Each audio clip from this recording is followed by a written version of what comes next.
काही जिल्हा परिषदेच्या निवडणुका ह्या तिथं 50% पेक्षा जास्त आरक्षण झाल्यामुळं सुप्रीम कोर्टाने सांगितलेलं आहे की आरक्षण हे 50% ठेवलं पाहिजे आणि त्यामुळं त्याही निवडणुका थोड्या पुढे जातात का काय अशा प्रकारची परिस्थिती सध्या राज्यामध्ये निर्माण झालेली आहे। आज अनेक माझे सहकारी इथं उपस्थित आहेत। मला पंकजला ज्यावेळेस कळलं की मी इथं एका प्रभागामध्ये नारळ फोडण्याच्या निमित्तानं एका सभेच्या निमित्तानं येणार आहे, त्यावेळेस त्याने मला फोन केला आणि सांगितलं की दादा, आम्ही देखील आज खरं श्री भैरवनाथाच्या चरणी वंदन करून, हे आमचं ग्रामदैवत आहे, इथं आमचं श्रद्धास्थान आहे, आम्ही ह्या सगळ्या गोष्टी करत असताना कुठल्याही चांगल्या गोष्टीचा शुभारंभ इथं नारळ फोडून त्या ठिकाणी करत असतो आणि तुम्ही येताय तर इथं या। शेवटी कार्यकर्ता त्याला जपला पाहिजे, आमच्यासारख्यांनी त्याला ताकद दिली पाहिजे, समाजामध्ये त्याचा मान सन्मान प्रतिष्ठा कशी वाढेल याबद्दलचा प्रयत्न त्या ठिकाणी केला पाहिजे। कारण आम्ही शिवशाहू फुले आंबेडकरांच्या विचारधारेनं महाराष्ट्रामध्ये काम करतोय। मित्रांनो, चांद्यापासून बांद्यापर्यंत काम करत असताना तसं बघितलं तर ही उद्योग नगरी, ही कष्टकऱ्यांची नगरी, इथं पूर्वीची असणाऱ्या ग्रामपंचायती अनेक एकत्र आल्या आणि त्याच्यातनं सुरुवातीला नगरपालिका आणि नंतर महानगरपालिकेचं रूपांतर झालं। आशिया खंडातली सर्वात श्रीमंत महानगरपालिका या नात्याने आपल्या पिंपरी चिंचवडचा नावलौकिक होता। तुम्ही सगळ्यांनी अतिशय तरुणपणामध्ये माझ्यासारख्या कार्यकर्त्याला 1991 मध्ये खासदार केलं। त्यावेळेस पी.व्ही. नरसिंहराव 5 वर्षाच्या करता पंतप्रधान होते। तसं बघितलं तर या शहराचा माझा जास्त संबंध आला नाही। मी बारामतीमध्ये काम करत होतो, एका शेतकऱ्याच्या पोटी जन्मलेला कार्यकर्ता या नात्याने मी तिथं काम करत होतो। परंतु काहीतरी समाजाच्या करता केलं पाहिजे। आदरणीय पवार साहेबांनी एक स्वतःच वेगळ्या प्रकारचा नावलौकिक राज्यामध्ये देशामध्ये निर्माण केलेला होता आणि त्या कुटुंबामध्ये जन्माला आलेला मी कार्यकर्ता आणि त्याच्यामुळं काही नाना शितोळे असतील, तात्या कदम असतील, कविचंद भाट असतील, अनेक त्यावेळेचे मान्यवर असतील, त्यांच्या माझ्या ओळखी झालेल्या होत्या। रामकृष्ण मोरे साहेब असतील, रामकृष्ण मोरे आपल्या सगळ्यांचं प्रतिनिधित्व करायचे, सगळी महानगरपालिका ते चालवायचे।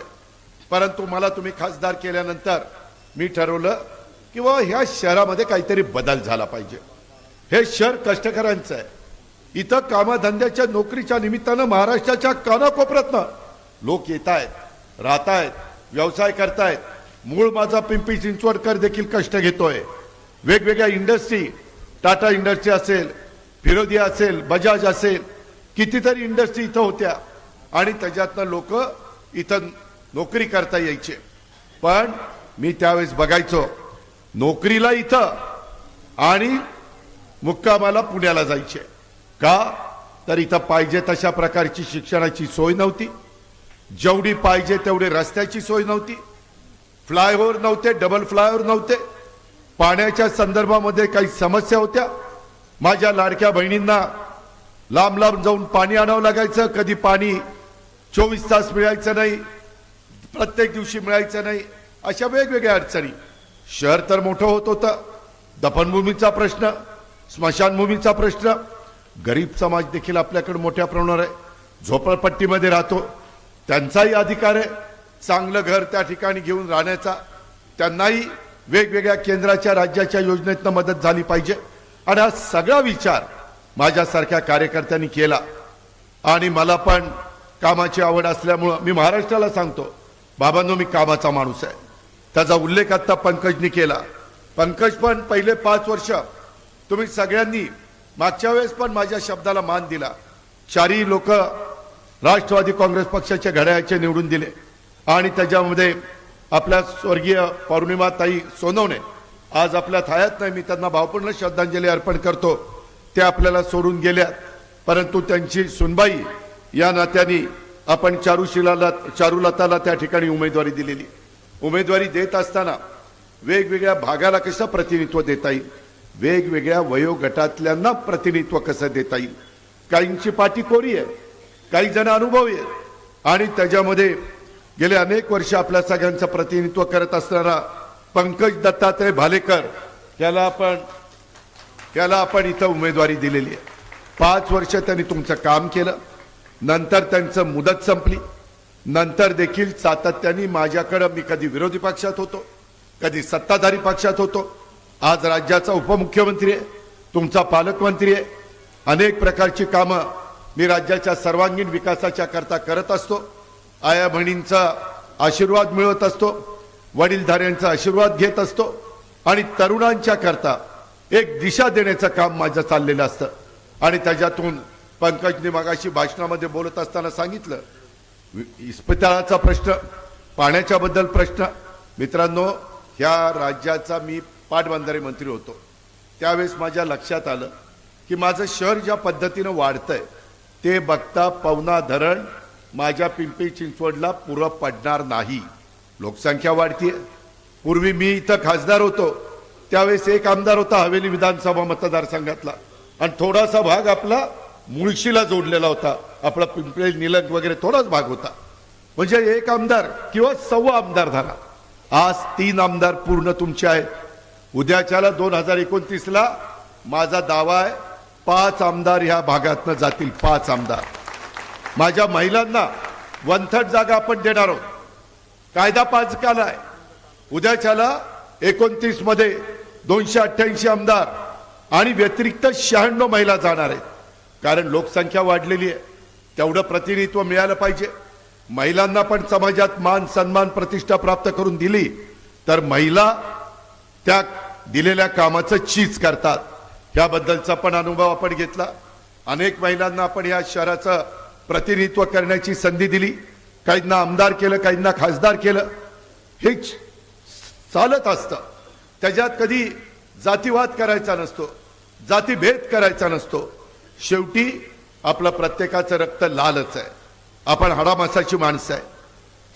युगपुरुष छत्रपती शिवाजी महाराजांनी ज्यावेळेस हिंदवी स्वराज्याची स्थापना केली त्यावेळेस 18 पगड जाती 12 बलुतेदारांना घेऊन त्यांनी सर्वांना बरोबर घेऊन हिंदवी स्वराज्याची स्थापना केली. त्यांनी दुजाभाव केला नाही. त्यांनी त्याच्यामध्ये कुठल्याही जातीमध्ये तणाव निर्माण केला नाही. हे शिवशाहू फुले आंबेडकरांची विचारधारा. घटनेचे शिल्पकार बाबासाहेब आंबेडकरांनी तसंच केलं. संविधान दिलं, जगातलं सर्वोत्कृष्ट संविधान. महात्मा ज्योतिराव फुल्यांनी खऱ्या अर्थाने गोरगरिबांच्या करता शिक्षणाची कवाडं उघडली. त्या काळामध्ये राजर्षी शाहू महाराजांनी गरिबांची हुशार मुलं त्यांना घडवण्याचं काम केलं, त्यांना शिक्षण देण्याचं काम केलं. आणि म्हणून ह्या लोकांचा आदर्श घेऊन मौलाना आझाद असतील, अण्णाभाऊ साठे असतील, पुण्यश्लोक अहिल्यादेवी होळकर असतील, सावित्रीबाई फुले असतील, राजमाता जिजाऊ असतील, रमाई माता असतील, ह्या सगळ्या ज्यांनी ह्या देशाला ह्या राज्याला दिशा देण्याचं काम केलंय त्यांचा वारसा पुढे घेऊन जाण्याचं काम आम्ही करतोय. मित्रांनो, आज आपण काय करतोय? जी महानगरपालिका आशिया खंडामध्ये श्रीमंत महानगरपालिका होती, तुम्ही माझ्यावर 92 साली विश्वास ठेवला. 92 पासून 2017 पर्यंत 25 वर्ष मी सांगेल तो महापौर, मी सांगेल तो स्टँडिंग कमिटीचा चेअरमन आणि मी सांगेल ते आमदार उमेदवार तुम्ही निवडून देत होता. मित्रांनो, कधी या महानगरपालिकेला कर्ज काढावं लागलं नाही. कधी महानगरपालिका कर्जबाजारी झाली नाही. आठवा, जुन्या लोकांनी आठवा, कितीतरी माझ्या तरुण तरुणींचा त्यावेळेस जन्म पण झाला नसेल. 35 वर्षापूर्वीचं मी सांगतोय. त्या दिवसापासून मी ठरवलेलं होतं ह्या शहराचा चेहरामोहरा असा बदलून दाखवीन की जी लोक पुण्याला मुक्कामाला जात आहेत त्यांना वाटेल पुण्या एवढंच तोडीचं माझं पिंपरी चिंचवड झालं, आता मी पिंपरी चिंचवड मध्ये राहिलं पाहिजे. ह्या पद्धतीचा इतिहास आपण घडून दाखवला. आयटी आणलं, त्याच्यामध्ये पवार साहेबांनी पुढाकार घेतला. अहो, तिथं हिंजवडीला आयटी येत असताना मी त्या भूमिपूजनाला होतो. कदाचित विलास पण असेल. आणि तिथं संत तुकाराम सहकारी साखर कारखान्याचं भूमिपूजन होत होतं. नाना नवलेंनी ती जागा निवडली. पवार साहेबांना व्हिजन होतं. साहेबांनी सांगितलं नाही, इथं कारखाना करायचा नाही. मी जरी भूमिपूजनाला आलेलो असेल तर आपण दुसरी जागा निवडू. इथं आपण इंडस्ट्री आणू, इथं आपण आयटी हब निर्माण करू. आज त्या IT हबमुळं देशात कुठल्या कुठल्या IT हबचं नाव लौकिक आहे. बेंगलोरचा आहे, हैदराबादचा आहे, पुण्याचा आहे आणि हिंजवडीचा आहे. पुण्याचा म्हणजे चंदननगर, खराडी वगैरे भागात आज किती मुलं कामाला लागली, आज किती मुली कामाला लागल्या. ज्यावेळेस तिथल्या लोकांनी सांगितलं दादा इथं अडचण आहे, तिथं तुम्ही सोडवली पाहिजे, पहाटे 6ला जाऊन मी तिथं पाहणी केली. का तर इतरांना त्रास व्हायला नको. काही लोकांनी सांगितलं चाकणला तिथं अडचण येते, जाताना आम्ही लवकर बाहेर पडतो पण तिथं जाम होतंय. तिथं पहाटे 6ला जाऊन VMRD, MIDC, PWD, रस्ते विकास महामंडळ, सेंट्रल गव्हर्नमेंटचा नॅशनल हायवे या सगळ्यांची मीटिंग घेतली, प्रत्येकाची जबाबदारी दिली आणि त्याच्यामध्ये काही पालकमंत्री म्हणून DPCचा निधी दिला. आज ती कामं त्या ठिकाणी सुरू झालेली आहेत. मित्रांनो, मी तुम्हाला सगळ्यांना तळवडेकरांना सांगेन, माझ्या ज्योतिबा नगर, गणेश नगर, रुपीनगर, सहयोग नगर, त्रिवेणी नगर हा माझा जो प्रभाग आहे, प्रभाग क्रमांक 12, त्या सर्वांना सांगेन मी कामाचा माणूस आहे.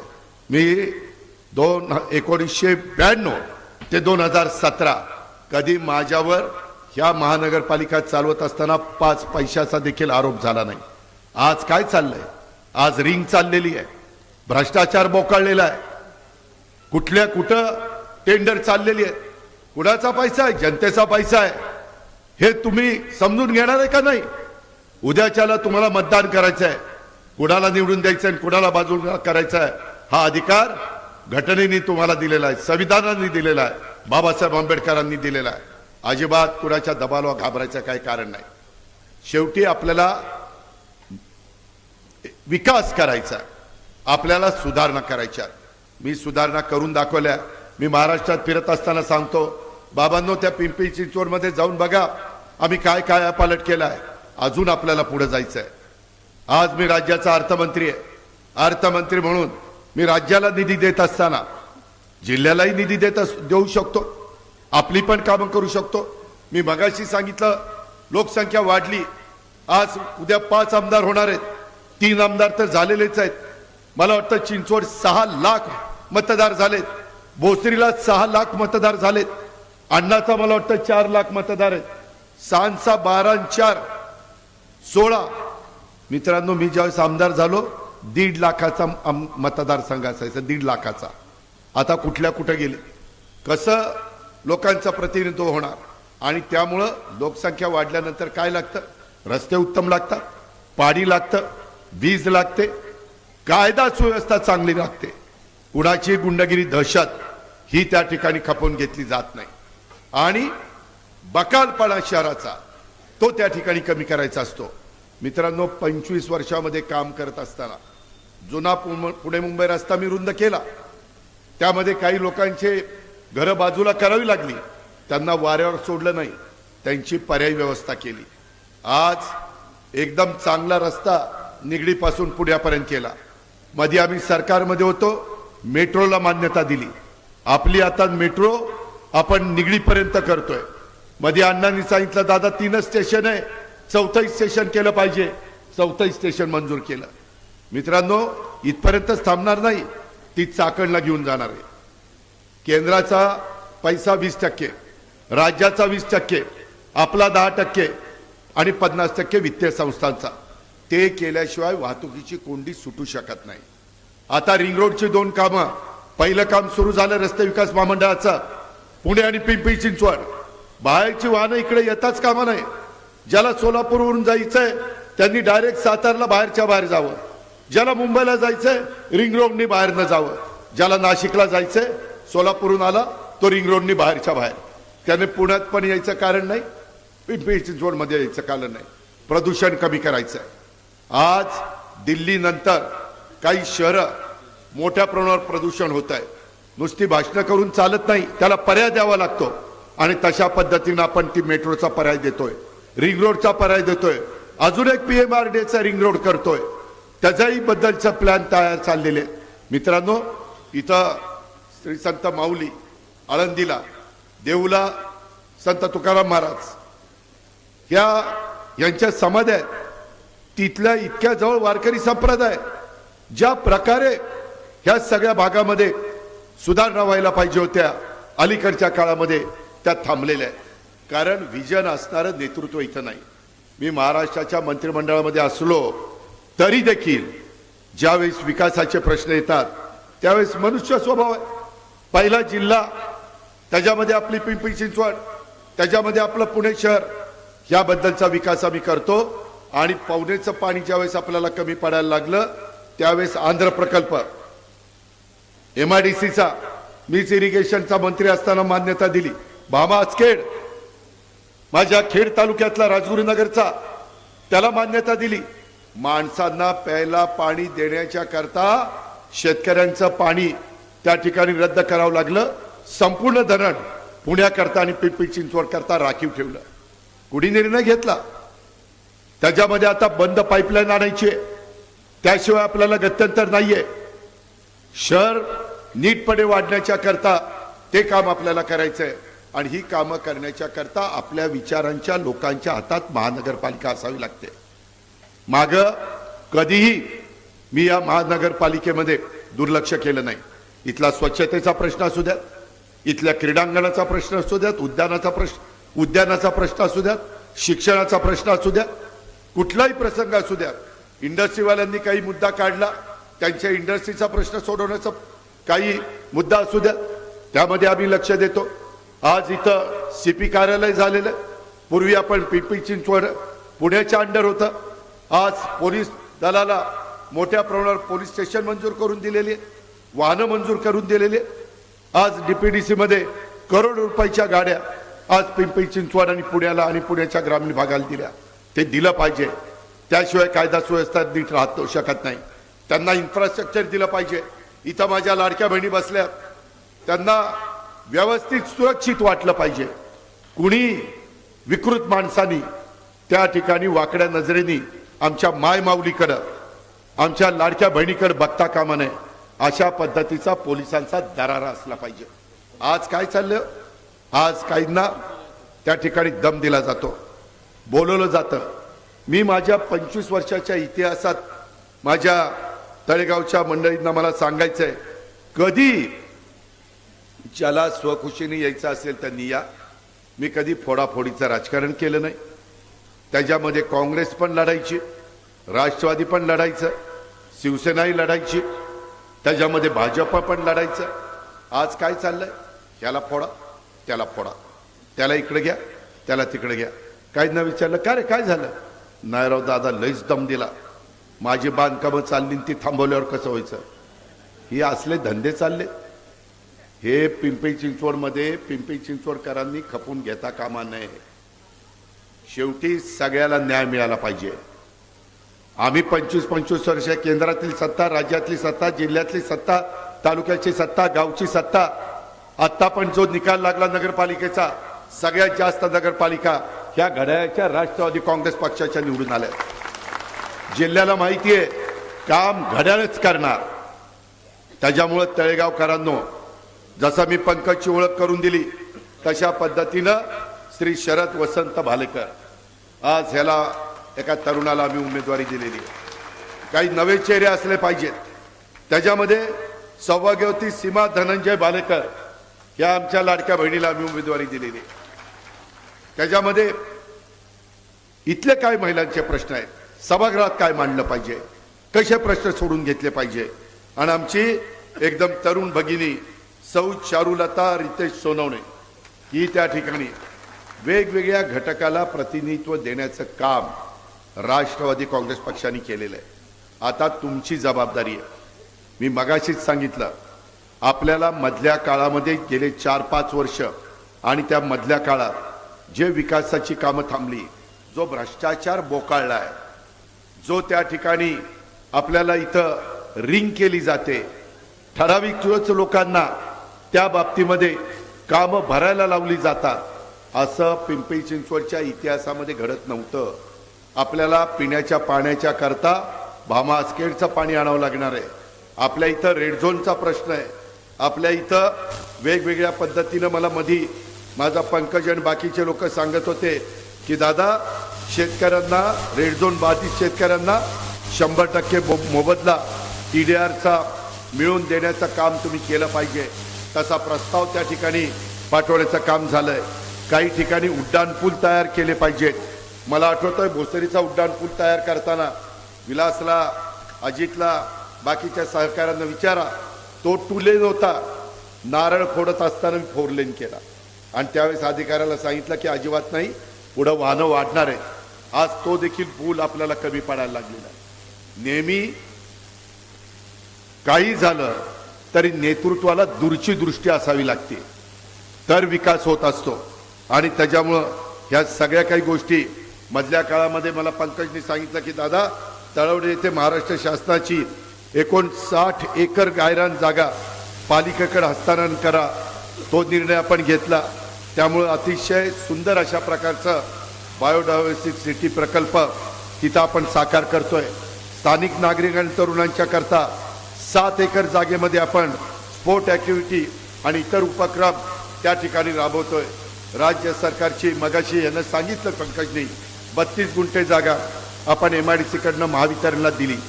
शेवटी लोकांच्या भल्याकरता जे करावं लागतं ते करत असताना त्याच्यामध्ये मागं पुढं बघायचं नसतं. आणि त्याच्यातून आपल्याला आता तळवड्याला आपलं तलाठी कार्यालय नसल्यामुळं चिखलीला जावं लागतं. त्यामुळं ह्या भागाच्या करता स्वतंत्र तलाठी कार्यालय सुरू करण्याचा निर्णय देखील आपण त्या बाबतीमध्ये घेतलेला आहे. मित्रांनो, शेवटी ही सगळी कामं ही केली पाहिजे. देहू आळंदी रस्त्यावर संत तुकाराम महाराज प्रवेशद्वाराचं भव्य काम त्या ठिकाणी सुरू आहे. एकंदरीतच या प्रभागातील नागरिकांचं आणि राष्ट्रवादी काँग्रेस पक्षाचं एक विश्वासाचं नातं हे निर्माण झालेलं आहे. नेहमी या भागाने म्हणजे हा भाग जिल्हा परिषदेमध्ये असताना पण राष्ट्रवादी काँग्रेस पक्षाला अशोक मोरेंना अशोक पवारांना त्या ठिकाणी उमेदवारी दिलेली आणि त्यावेळेस तुम्ही त्यांना निवडून दिला. त्याच्यानंतरच्या काळामध्ये देखील तुम्ही कधी मला खाली हाताने परत पाठवलं नाही. आज सुरुवात तळेगावच्या परिसरामध्ये होतीये, तळवड्याच्या परिसरामध्ये होतीये.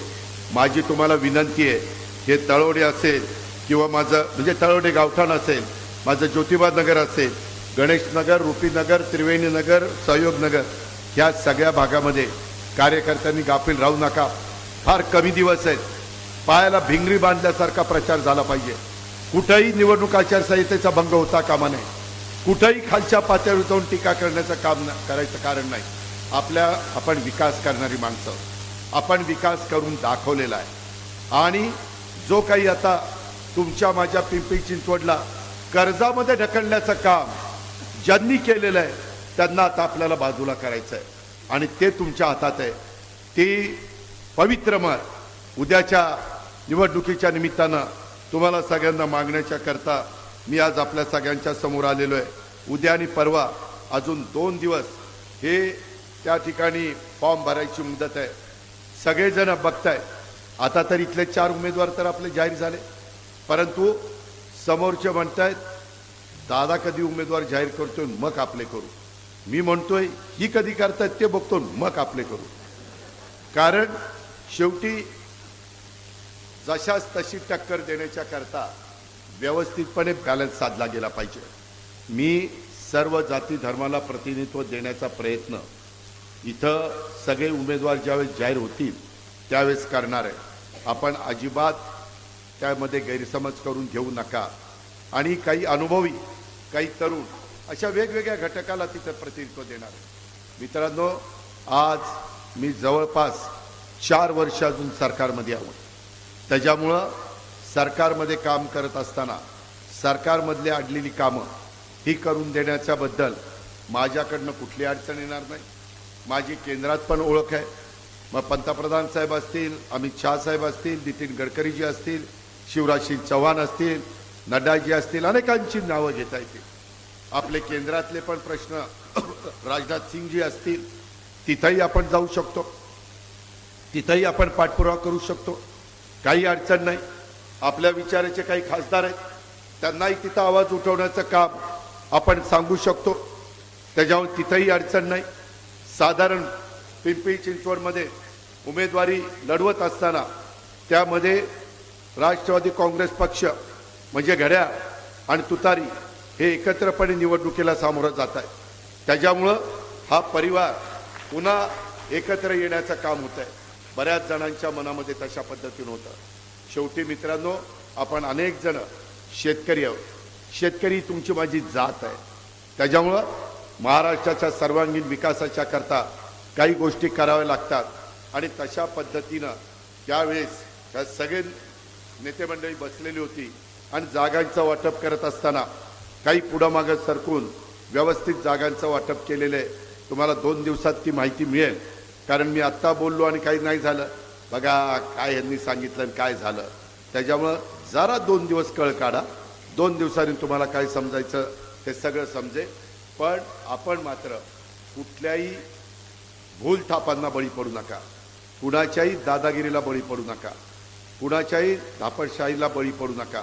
माझं आपल्याला सगळ्यांना सांगणं आहे, आपल्याला अजूनही एक इंडस्ट्री जी तुमच्या माझ्या पुणे जिल्ह्यामध्ये, त्या इंडस्ट्रीला बळकटी आणण्याच्या करता एक चांगल्या प्रकारचं उद्योग मोठ्या प्रमाणावर येण्याच्या करता जे वातावरण तयार करायचं असतं, कामगार आणि उद्योजक यांच्यामध्ये समन्वय जो साधायचा असतो ते साधण्याचं काम हे आपण करतोय. त्याच्यामध्ये तुम्ही त्याबद्दल काळजी करू नका. त्याशिवाय तरुणांच्या हाताला तरुणींच्या हाताला काम मिळणार नाही. आम्ही त्या निमित्तानं रोजगाराचा प्रश्न असेल, त्या निमित्तानं पाणी पुरवठ्याचा प्रश्न असेल, रस्ते आणि पावसाळ्यामध्ये कुठं पाणी साचण्याची समस्या असेल, त्याच्यामध्ये आरोग्य असेल. मगाशी पंकजने बोलत असताना सांगितलं आपण अनेक हॉस्पिटल उभी केलेली आहेत, परंतु अजूनही इकडं हॉस्पिटलची गरज आहे. आणि एक MIDCची इमारत आहे, ती इमारत पडूनच आहे. त्यापेक्षा गोरगरिबांचं आरोग्य चांगलं ठेवण्याच्या करता आणि त्यांना मोफत उपचार करून देण्याच्या करता त्या इमारतीचा उपयोग आपण सगळेजण करून घेतोय. आपल्याला पर्यावरणाचा पण विचार करावा लागणार आहे. हिरव्या जागा वाढवाव्या लागणार आहे. जास्तीत जास्त झाडं ज्या मोकळी जागा असतील तिथं कशी लावता येईल, स्वच्छतेला प्राधान्य कसं देता येईल. आणि एवढ्या मोठ्या शहराचा जो कचरा निघतो त्या कचऱ्यामुळं ज्या भागात आपण कचरा टाकतो त्याच्यातनं दुर्गंधी फैलावते आणि त्याच्यातनं आजार धरवतात. आता नवी टेक्नॉलॉजी आलेली आहे. त्या नवी टेक्नॉलॉजीचा वापर करून व्यवस्थित पद्धतीनं घन कचऱ्याचं त्या बाबतीमध्ये विल्हेवाट कशी लावता येईल. आणि ज्या काही नद्या आहेत त्या नद्यांचं पाणी प्रदूषित होत आहे, त्या नद्या सुधारणा कार्यक्रम देखील आपण त्याच्यामध्ये हातामध्ये घेतोय. मित्रांनो, तुम्ही काळजी करू नका. मी सुरुवातीलाच सांगितलंय मी कामाचा माणूस आहे, परंतु मी किती चांगलं काम करायचं ठरवलं तर मला टीम जी असते ती माझी टीम गेले 25 वर्ष 1992 ते 2017 तुम्ही जशी माझ्या विचाराची निवडून दिली तसं तुम्ही याही वेळेस माझ्या विचाराची टीम पिंपरी चिंचवड महानगरपालिकेमध्ये निवडून द्या. मी पुणे जिल्ह्याचा आहे, तुम्ही पुणे जिल्ह्यात आहे. जे काही आपल्याला आपल्या जिल्ह्याबद्दल आपुलकी प्रेम जिव्हाळा आहे ते इतरांना नसणार आहे. आणि काही लोकांचे जी काही दहशत दादागिरी आहे ती आता आपल्याला पूर्णपणे नेस्तनाबूत करायची. आणि त्याकरता ही उद्याची निवडणूक महत्वाची आहे. मी आपल्याला शब्द देतो, कुठल्याही परिस्थितीत शिवशाहू फुले आंबेडकरांची विचारधारा आम्ही कदापिही सोडणार नाही. हा देखील शब्द या जाहीर सभेच्या निमित्तानं आपण देईल. उद्याच्या युवकांच्या करता मध्ये आम्ही वेगवेगळ्या प्रकारे मेळावे घेतलेले होते. मी त्याच्यामध्ये वेगवेगळ्या ठिकाणी जाऊन लोकांचे काय प्रश्न आहे ते समजून घेण्याचा प्रयत्न केलेला होता. त्याच्यातून लोकांशी संपर्क साधण्याचा प्रयत्न केलेला होता. आणि तसे कार्यक्रम मला वाटतं चिंचवडला घेतला, पण पिंपरीला घेतला, भोसरीचा माझा राहिला, पण मी पुढे घेईन. तुम्ही काही काळजी करू नका. इथं अधिकाऱ्यांना आणून त्यामध्ये तुमचे काही प्रश्न आहेत, अडचणी आहेत, व्यवस्थितपणे मी दर आठवड्याला पुण्यामध्ये असतो, पिंपरी चिंचवडमध्ये देखील त्या ठिकाणी असतो. तुम्ही त्या बाबतीतली काही काळजी करू नका.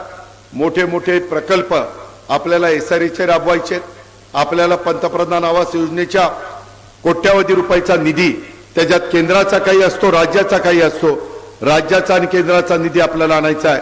आणि माझ्या वेगवेगळ्या भागातनं, माझं सोलापूर असेल, बीड असेल, माझं अहिल्यानगर असेल, माझं इकडे सातारा, सांगली, सोलापूर, पुणे, कोल्हापूर, इव्हन पुण्याच्या ग्रामीण भागातनं, असे वेगवेगळ्या भागातनं, खानदेश असेल, कोकण असेल, ह्या विदर्भ असेल, ह्या भागातनं लोक आलेत ना. त्यांना इथं राहत असताना त्यांचाही अधिकारांना हक्काने राहण्याचा त्यावेळेस माझ्या मूळ पिंपरी चिंचवडकरवर देखील कुठं अन्याय होता कामा नये अशा प्रकारची खबरदारी आम्ही ह्या तळवडे गावठाण आणि ज्योतिबा नगर ह्या सगळ्या भागामध्ये आम्ही त्या ठिकाणी करून दाखवू। पाण्याच्या संदर्भामध्ये देखील माझा तर हा प्रयत्न आहे। मी मध्ये पुण्याचं वरसगाव, पानशेत, खडकवासला, टेमघर ह्या 4 धरणांचं पाणी पुण्याला कमी पडायला लागलं। आपण आता मुळशी धरणाचं पाणी आम्ही त्यांना टाटाला सांगितलेलं आहे की तुम्ही वीज कमी करा। वीज आपण सूर्यापासून वीज तयार होते, सोलर पासून, विंड पासून, त्याच्यात वीज तयार करू, पण पाणी आता माणसांना दिलं पाहिजे। आता 7 TMC पाणी तिथून आणायचं काम करतोय। मी आज माझ्या तळवडे परिसरातल्या नागरिकांना सांगू इच्छितो, उद्याच्याला आंध्र आणि माझा भामा आसखेड ह्याचंही पाणी आपल्याला पूर्ण पडू शकणार नाही। आपल्याला पुढं टाटाची जी वरची धरणं आहेत त्याच्यातनं पाणी आणावं लागेल। त्याकरता काही कठोर निर्णय घ्यावे लागतील। ज्यावेळेस विकास करायचा असतो त्यावेळेस गोडी गुलाबीने सांगून कधी कधी चालत नाही, त्यावेळेस कठोर निर्णय घ्यावे लागतात। मालमत्ता कराच्या सामान्य करात 50% सवलतीचा महानगरपालिकेचा ऐतिहासिक निर्णय देखील मधल्या काळामध्ये आपण त्या ठिकाणी घेतला। मित्रांनो, ही कष्टकऱ्यांची नगरी आहे, उद्योग नगरी आहे। ही आपल्याला देशाच्या नकाशावर नव्हे तर जगाच्या नकाशावर ही आपल्याला घेऊन जायची आहे। आपल्याला पुण्याकरता एक आंतरराष्ट्रीय दर्जाचा विमानतळ करायचा आहे, त्याकरता देखील आम्ही पावलं उचललेली आहेत। अनेक ठिकाणी आपल्याला टनेल करायचे आहेत, बोगदे, आणि अनेक ठिकाणी आपल्याला फ्लायओव्हर करायचे आहेत, रस्ते रुंद करायचे आहेत, त्याच्यामध्ये सर्व्हिस रोड द्यायचे आहेत। आणि हे सगळं करत असताना ड्रेनेज ह्याचा व्यवस्थितपणे सिवरेज ट्रीटमेंट प्लांट हे बऱ्याचशा ठिकाणी चालू नसतात, रात्री तसंच पाणी सोडलं जातं आणि त्याच्यातनं प्रदूषण होतं। अशा अनेक गोष्टी गेल्या 35 वर्षाच्या एकंदरीत कारकिर्दीमध्ये माझ्यासारख्या कार्यकर्त्यांनी आणि माझ्या सहकाऱ्यांनी जवळनं पाहिलेल्या आहेत। त्याच्यातनं अनेक बाबी आपण सोडवलेल्या आहेत। पुढेही एक देशातलं महत्वाचं शहर, स्वच्छ शहर, सुंदर शहर, जसं देशामध्ये इंदूर म्हणून शहर आहे ते सर्वात स्वच्छ शहर म्हणून ओळखलं जातं, तशाच पद्धतीची ओळख तुमच्या माझ्या पिंपरी चिंचवडची देखील आपल्याला करायची आहे। आणि हे सगळं सर्वांगीण विकास करत असताना कुठल्याही जाती धर्माच्या लोकांच्यावर या शहरामध्ये अन्याय होऊन दिला जाणार नाही, हा शब्द मी श्री भैरवनाथाच्या साक्षीनं आपल्या सगळ्यांना देतो। आणि त्या पद्धतीनं तुम्ही आमच्या या 4 घड्याळाचं चिन्ह घेऊन उभ्या राहणाऱ्या, म्हणजे अजून त्यांनी फॉर्म भरला नाही, परंतु आता कधी उद्या भरणार आहे का परवा मुहूर्त आहे काय, परवा भरणार आहे, हरकत नाही।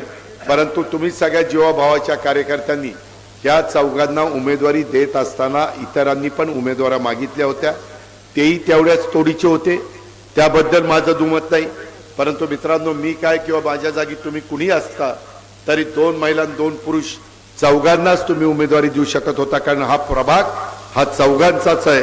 त्याकरता या चौघांना आम्ही उमेदवारी दिल्यात।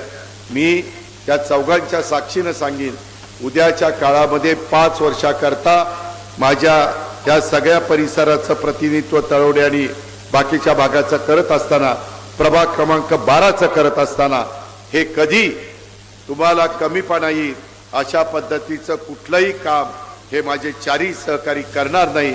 माझ्या 2 लाडक्या बहिणी पण करणार नाही आणि आमचे 2 भाऊ पण करणार नाही, हा देखील शब्द मी आपल्याला देतो। आणि जे काम त्यांच्याकडनं होणार नाही ते काम करून देण्याच्या करता मी अजित पवार कुठं कमी पडणार नाही, हा देखील माझा तुम्हाला शब्द आहे। हा अजित पवारचा वादा आहे, हा दादाचा वादा आहे। अशा पद्धतीनं आपण सगळ्यांनी लक्षामध्ये घ्या। आणि आज जी सुरुवात झालेली आहे, हा आपली राष्ट्रवादी काँग्रेस पक्षाची घोडदौड कुठल्याही परिस्थितीत यावेळेस पिंपरी चिंचवड महानगरपालिका ही राष्ट्र